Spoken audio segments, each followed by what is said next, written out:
ગુજરાતમાં ઉત્તર પૂર્વથી લઈને પૂર્વ દિશામાં પવન ફૂંકાતા ઠંડીમાં ઘટાડો જોવા મળી રહ્યો છે। રાજ્યના અનેક શહેરોમાં લઘુત્તમ તાપમાનમાં 1 થી 2 ડિગ્રીની વધઘટ જોવા મળી રહી છે।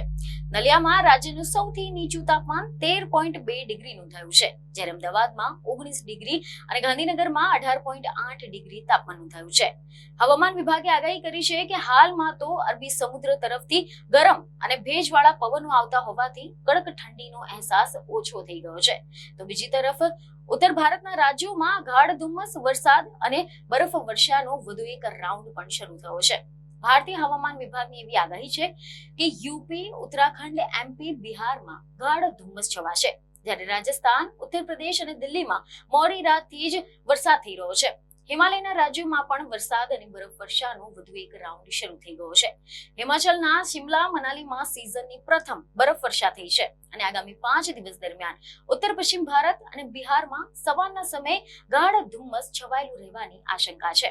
જો કે દેશના ઘણા બધા મેદાની વિસ્તારોમાં પણ લઘુત્તમ તાપમાન રેકોર્ડ બનાવી રહ્યું છે। મેદાની વિસ્તારમાં ઘણા શહેરોમાં તાપમાન 0 ડિગ્રીથી નજીક પહોંચી રહ્યું છે।